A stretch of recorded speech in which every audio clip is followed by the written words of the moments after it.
أعجبني تصرفك بالأمس يا رعد، عندما كنت مطيعا وهادئا مع القط الصغير التائه.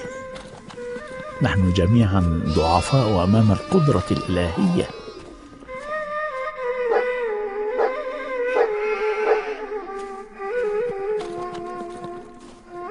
ندعو الله أن يرحمنا، فكيف لا نرحم الضعيف منا؟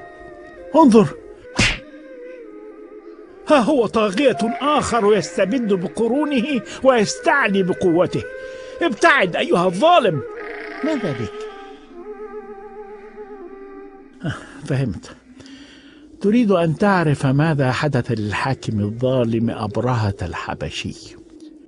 أراد أن يصرف الناس عن الكعبة المشرفة، فبنى معبدا كبيرا في اليمن لم يدخله أحد إلا عابر سبيل، ظنه بيتا للخلاء فقضى حاجته فيه. وثار أبرهة وكون جيشا كبيرا لهدم الكعبة، وكان في مقدمة الجيش صاحبنا الفيل الطيب. شيء عجيب، لماذا يضاعفون لنا كمية الطعام؟ هذا يحدث دائما قبل التدريب. أي تدريب؟ لا تشغل بالك، إنها أشياء تافهة. يطلبون منا أن نسير بسرعة ونحطم ما يصادفنا من خيام. لست مطمئنا لما يحدث. يجب أن تطيع الأوامر، أم أنك نسيت الجوع الذي عانيت منه؟ لا تذكريني، لقد كنت أجوع وأنا في الغابة، لكني كنت حرا. انتهت أيام الغابة الجميلة. لم ينتهي شيء، سأعود إلى غابتي يوما ما عندما أعرف الطريق إليها. الطريق طويل إلى مكة يا سيدي، وقد تقابلنا عدة قبائل تزود عن كعبتهم. لا تهمني قبائل العرب، المهم أن نحطم الكعبة تحطيما كاملا. إذا ربطنا الكعبة بسلاسل حديدية وجعلنا الأفيال تجرها أمام الناس وهي محطمة، أليس هذا كافيا لكسر أنوفهم؟ فكرة جيدة، دربوا الفيلة على ذلك.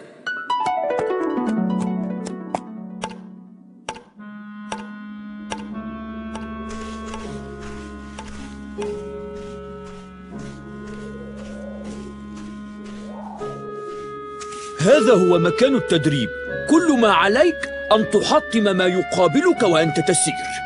هيا بنا إذن. أوقفوا الفيل الكبير، فلم يصل أبرهة بعد. انتظر، سنؤدي التدريب أمام قائدهم.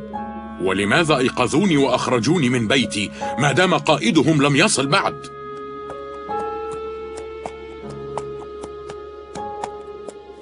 ارفع خرطومك واثني قدمك مثلي. لماذا أكرر هذه الحركة البلهاء؟ لماذا؟ لتحصل على طعام العشاء. حسنا، سأفعل. فليبدأ التدريب. فليبدأ التدريب.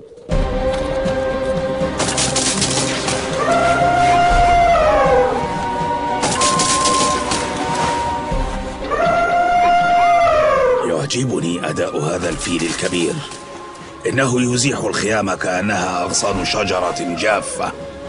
الآن تدريب السلاسل. لقد بنيت يا سيدي مكعبا من الحجر أضخم حجما من الكعبة، فإذا نجحت الأفيال في تحطيمه كان من السهل عليهم تحطيم الكعبة. أريد أن أشاهد هذا. هيا تحرك. لماذا لا يتحرك؟ اضربوه بالسياط.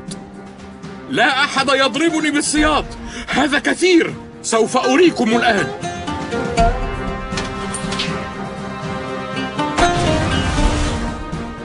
رائع، هذا أعظم مما تخيلت. أنت شجاع وقوي. وأنت قصير ونحيف. لقد عينت هذا الفيل قائدا لمجموعته، وقائدا لطليعة الجيش.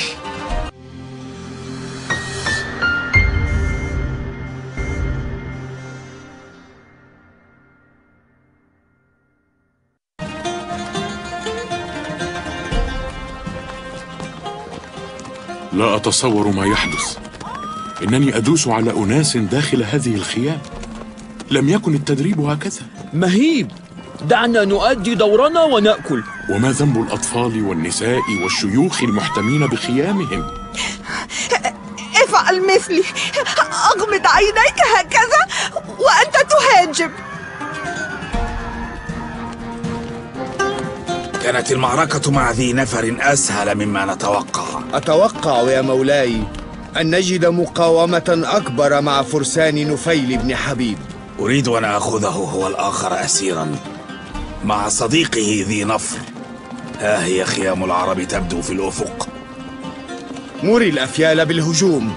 انظري، قبيلة أكبر مما سبق. عشرات الخيام المليئة بالأطفال والشيوخ والعجائز. تذكر يا مهيب، تذكر. أغمض عينيك ونفذ الأوامر. لقد أسروا نفيل بن حبيب أيضا. إنهم يدمرون كل شيء في طريقهم، ولكننا سندافع عن أرضنا وعن الكعبة حتى الموت. نسأل سيد مكة عبد المطلب بن مناف الهاشمي. قال لهم سيد مكة جد رسول الله صلى الله عليه وسلم: إن أبرهة قد جاءنا بجيش لا طاقة لنا به، والحكمة تقتضي أن نحقن دماء العرب ونوقظ أرواح الأبرياء. ولكن يا سيد قريش، ألا يعد هذا ضعفا منا؟ كيف لا ندافع عن الكعبة؟ قال عبد المطلب: هذا بيت الله الحرام وبيت خليله إبراهيم عليه السلام، فإن يمنعه فهو بيته وحرمه، وإن يخل به فوالله ما عندنا دفاع عنه. صدقت يا سيدي، هذه عين الحكمة، لنحذر أهلنا ونستعد لإخلاء مكة.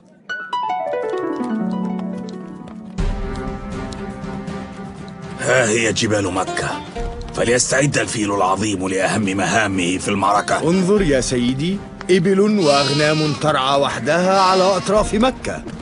نعم، إنهم هنا يشعرون بالأمن ويتركون إبلهم ترعى وحدها دون حراسة. نحتاج إلى هذه الإبل يا مولاي لعمل وليمة تكفي جنود الجيش. سنذبحها صباح غد احتفالا بتحطيم الكعبة. والآن دع الجنود يرتاحوا، والفيل الكبير اهتم بإطعامه. القائد يشير نحوك. يبدو أنه يأمر لنا بالعشاء. لا أريد أن آكل شيئا، سأذهب لأنام.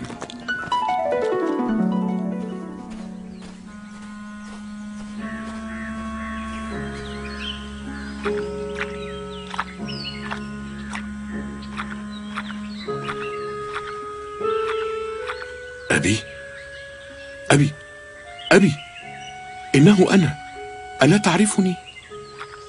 ابتعد عني أيها الحيوان الغريب. أنت غاضب مني يا أبي، أليس كذلك؟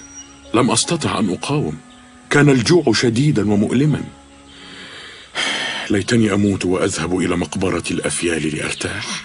إياك أن تفعل، إنه مكان الأفيال الشريفة فقط. أنت لن تصل للغابة أبدا، ستموت خادما في أرض لا تعرفها.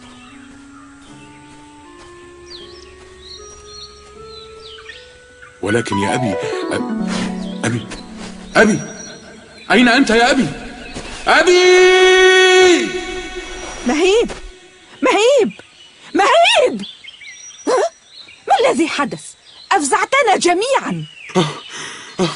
لقد رأيت أبي، كان هنا. رأيته؟ كيف وقد مات يا مهيب؟ مات حقا؟ ليتني ذهبت معه أنتظر الموت. هل أنت مريض يا مهيب؟ تحدث في داخلي أشياء لا أفهمها. مولاي أبرهة، عبد المطلب سيد مكة يطلب المقابلة. هل جاء على رأس جيشه؟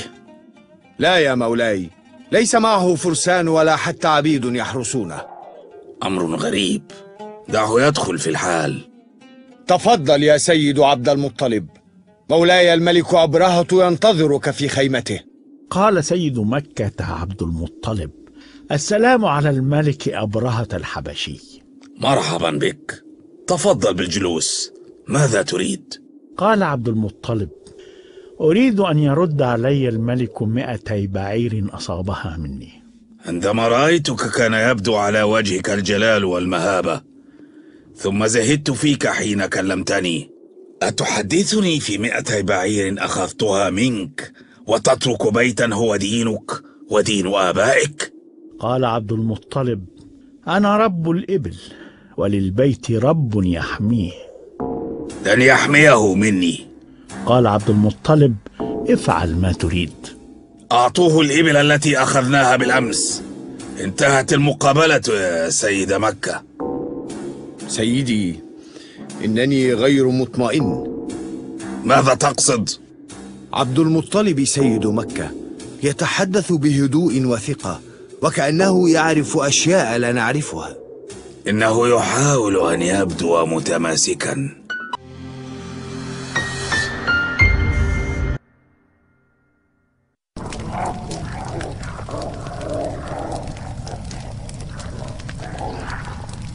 نحن على أتم الاستعداد يا سيد القائد. فليغمس الجميع منقاره في الجحيم، وليلتقط كل طائر حجرا واحدا من سجيل.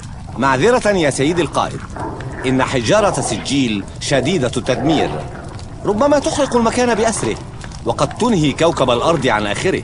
لا تخف أيها الطائر، إن حجارة سجيل مأمورة أن تصيب الكفار وحدهم ولا تؤذي من حولهم من الآمنين. متى يا سيدي سنبدأ الضرب؟ لا أعرف مثلكم، لقد صدرت فقط الأوامر بالتحرك، وعندما يصدر الأمر بالهجوم سأعطيكم الإشارة المتفق عليها.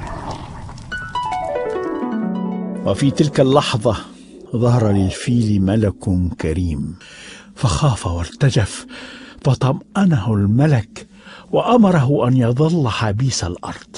هيا أيها الفيل، تحرك. لماذا لا يتحرك الفيل؟ اضربوه بالسياط لينهض. كلما زادت السياط على ظهري زاد إحساسي بالحرية، كأنني أعود إلى غابتي. اضربوه بالسيوف والرماح، لابد أن ينهض. هذه هي لحظة الاختيار يا أبي التي حدثتني عنها. إنني أختار الشرف. أبي، هل أنت راض عني؟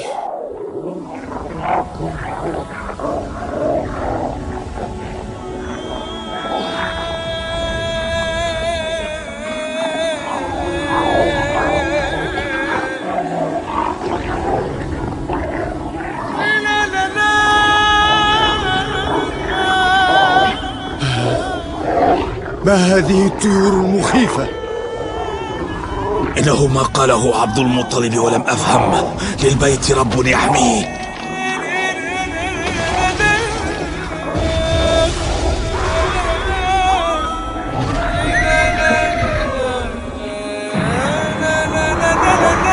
الفيلة المفزوعة تدوس على الجنود.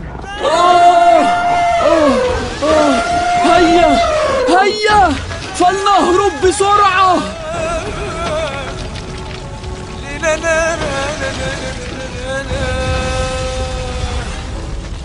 لا أستطيع أن أنهض. إن السلاسل التي تقيدني تحيط ببيت الله الحرام.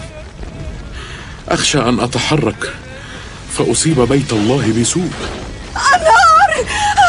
النار! النار من حولنا! سنهلك! سنهلك! سنهلك! المهم ألا يهلك بيت الله. ألم تر كيف فعل ربك بأصحاب الفيل؟ ألم يجعل كيدهم في تضليل وأرسل عليهم طيرا أبابيل ترميهم بحجارة من سجيل فجعلهم كعصف مأكول. صدق الله العظيم.